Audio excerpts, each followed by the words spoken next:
Salve, salve pessoal, tudo bem? Vamos falar sobre os desafios da infraestrutura viária brasileira.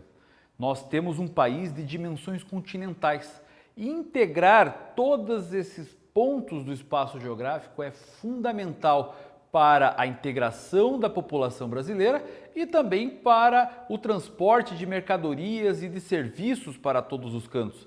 É importante que tenhamos, então, uma logística de infraestrutura de transportes muito bem desenvolvida para atender todos esses pontos do qual a economia necessita, de que as pessoas precisam.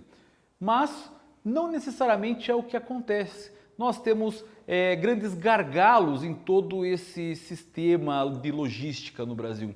Nós temos grandes problemas nesse processo quando nos referimos à forma com que é desenvolvido os tipos, os modais de transporte dentro do nosso território.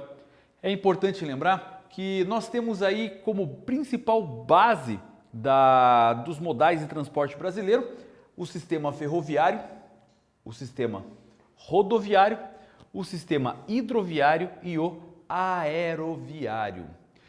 Nós precisamos entender também o conceito de relação custo-benefício. Lembra? Quando nós temos um tipo de custo para algum tipo de trabalho, serviço ou produto, precisa sempre estar relacionado com aquilo que ele vai trazer de benefício, de melhora. Porque nem sempre aquilo que é mais barato vai de fato acontecer uma melhoria, uma condição que possa satisfazer a necessidade. Um exemplo bem simples é assim: imagine que você precisa ir da sua casa até seu trabalho. Para você ir a pé, ele vai ser muito mais barato, concorda comigo? Porque você não vai ter custo, você vai ter que se deslocar até da sua casa até o trabalho. Mas vamos levar em consideração que você trabalhe a 10 quilômetros aí de onde você mora. 10 quilômetros a pé não vai ser uma coisa agradável, então vai ter um tempo que você vai demorar a pé que não vai compensar o gasto nenhum que você vai ter com transporte. Agora, se você pegar um ônibus, por exemplo, você vai ter um baixo custo, mas você vai ter que pegar diversos pontos, diversas linhas para poder chegar até lá. E talvez o tempo que você demore no deslocamento de uma linha para outra acabe não sendo viável. Às vezes pegar um carro de aplicativo, ele pode ser um pouco mais custoso, mas ele te leva rapidamente até o ponto onde você deseja. Ou melhor ainda, imagine que você precisa e consiga pegar um helicóptero para sair da sua casa até o seu trabalho. Vai ser a melhor forma de transporte que você vai encontrar, mas o custo dele não vai compensar. É isso que eu estou falando de relação custo-benefício. A gente tem que balancear o custo, o tempo e a forma com que ele vai me trazer esse benefício. Isso tudo é o que acaba sendo a base de todos os estudos dessa aula. A gente vai fazer a análise dessas deficiências das estruturas aí de modais de transporte no Brasil. Vamos começar pelo sistema ferroviário. O sistema ferroviário dos sistemas terrestres, ele é o mais eficiente de todos, porque ele vai ter uma quantidade de carga a ser transportada muito maior do que o sistema rodoviário e vai então consumir uma quantidade de combustível bem menor para carregar uma quantidade muito maior de carga. Dessa forma, para a utilização da carga, o sistema ferroviário é muito eficiente dentro de um sistema terrestre, mas ele tem alguns gargalos, porque ele tem um alto custo de implantação. Ou seja, para eu instalar uma ferrovia, eu vou precisar de muita mão de obra, muito capital e um estudo muito maior para poder organizar toda essa estrutura, que às vezes acaba não compensando. Ele vai ter um médio custo de manutenção. Ele vai ser esporádico, mas quando acontecer, vai ter aí um certo gasto para manter todas essas estradas de ferro. Ele vai ter uma alta eficiência de transporte quando há, de fato, aí a estrada já pronta, porque ele vai conseguir fazer essa distribuição de uma maneira ágil, não tão veloz, mas de uma certa agilidade e, como eu já falei, essa alta tonelagem. Só que tem um grande problema. O Brasil acabou não investindo muito nas ferrovias. A maior parte das ferrovias brasileiras, elas têm médias de ano de quase 100. Só para vocês terem uma ideia, a grande massa de sistema de transporte ferroviário no Brasil, ela tem aí a construção de até 1930, ou seja, a partir de 1930 houve uma estagnação do desenvolvimento ferroviário brasileiro. Isso quer dizer que grande parte das ferrovias brasileiras, elas não têm uma velocidade de carga. Enquanto estradas de ferro têm uma velocidade média nos Estados Unidos de 70, 80 km por hora, no Brasil as médias de velocidade das ferrovias não chegam a 30 km por hora.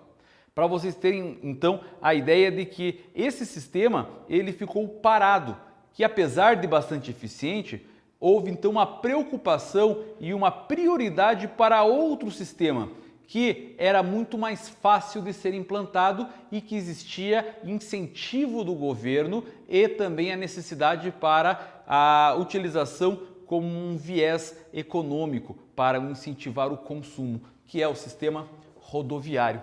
O sistema rodoviário ele tem um baixo custo de implantação, mas ele tem um alto custo de manutenção. Caminhões passando pelas estradas de rodagem todos os dias criam buracos, criam quebras nessa estrada que precisa de constantes consertos, precisam aí de manutenção diária, que nem sempre acaba acontecendo. E isso acaba gerando uma deteriorização de todas as rodovias. Além do mais, por ter essa facilidade, ele acaba também tendo essa alta eficiência de transporte. Mas a tonelagem de carga das estradas de rodagem, das rodovias, ela é muito baixa.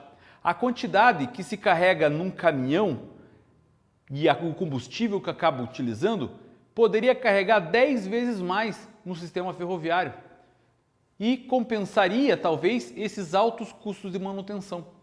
Porém, acabou se incentivando pelo setor rodoviário no Brasil, por quê? Porque nós tínhamos na necessidade de fazer as pessoas consumirem automóveis, comprarem carros para fazer suas viagens. O Brasil virou um país essencialmente rodoviário para que as indústrias automotoras pudessem vender para a população os automóveis e, consequentemente, incentivar o desenvolvimento e geração de emprego e renda nas décadas de 50 e de 60. Dessa maneira, então, nós vamos perceber uma grande malha rodoviária no Brasil. Claro, importante lembrar que isso aqui não está em escala, gente, tá? Isso aqui é só para fins didáticos. Se você quiser dar uma pesquisada aí, entra na internet e veja malha rodoviária brasileira, que você vai perceber certinho como é que ela está distribuída. Mas aqui, para fins didáticos, eu fiz de uma maneira que vocês pudessem perceber a concentração aqui, ó, no centro-sul brasileiro. Aqui é onde vai estar concentrado as principais rodovias do Brasil. Então, nessa região, nós vamos ter um desenvolvimento importante das estradas de rodagem. Agora, se você for mais para a região aqui do interior e principalmente para a região norte, vocês já vão perceber uma diminuição dessa concentração de rodovias. Grande parte dessas estradas nem pavimentação tem. É o caso da famosa rodovia Transamazônica, que começa aqui na Paraíba e vai até o final aqui da região norte e grande parte dela ainda nem foi pavimentada. Então temos esses grandes gargalos rodoviários também. Esse grande problema que acontece. Então existe um prejuízo muito grande para a utilização das estradas de rodagem. Mas com o tempo acabamos utilizando grande parte desse sistema, desse modal de transporte para trabalharmos com a transformação, a criação e consequente a distribuição da mão de obra no país. Dessa maneira então, gente, nós utilizamos um sistema caro que acaba gerando um custo muito grande para o sistema de transportes. Agora, se a gente levar em consideração o que tem o melhor custo-benefício de todos é o sistema hidroviário. No sistema hidroviário, nós temos aí um baixíssimo custo de implantação. Por que eu digo baixíssimo? Porque o rio já está lá, já está pronto para ser utilizado.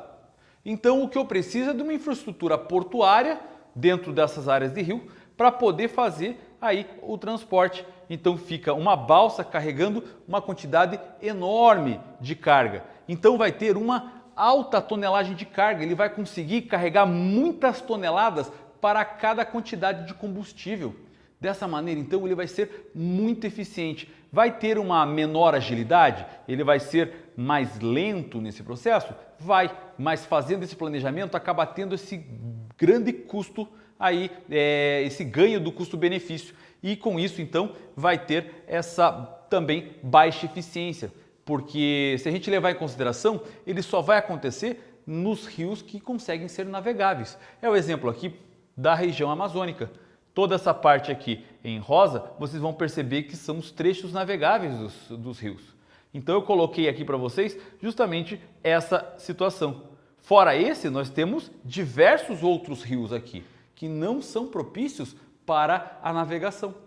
Então, não é necessariamente em todas as partes do país que nós vamos conseguir utilizar o transporte hidroviário. Por isso que o transporte hidroviário, apesar de ser barato, ele precisa sempre estar integrado com outro tipo, um outro modal de transporte, seja ele rodoviário, seja ele ferroviário, seja aeroviário. Então, ele tem aí uma grande eficiência, mas ele não é tão ágil, no sentido de que ele não alcança todos os pontos do país. Dessa maneira, então, as partes onde são abastecidas por essas hidrovias acabam sendo beneficiadas, mas ela não tem como fazer uma integração nacional. Agora, o sistema aeroviário, ele é de todos o que tem o menor relação custo-benefício. Tanto é que grande parte do sistema aeroviário é utilizado para o transporte de passageiros, que necessita de uma maior agilidade. Ninguém vai atravessar o país em 2, 3 dias dentro de um sistema, fica complicado. Então o sistema aeroviário acaba sendo bastante eficiente. Dessa maneira, então, para o uso de passageiros, ele acaba sendo. Mas se for levar em consideração a questão de transporte de cargas, ele fica muito caro e só vai ser utilizado em casos extremos, quando o produto é extremamente perecível ou quando não há nenhum tipo de transporte que possa ser substituído ou, principalmente, quando há incentivo governamental. É o caso da região da Zona Franca de Manaus. Não existe uma região que possa ali oferecer uma logística de transportes eficiente para o transporte dos materiais eletrônicos que são feitos no distrito de Manaus para ser mandado para a região consumidora de São Paulo.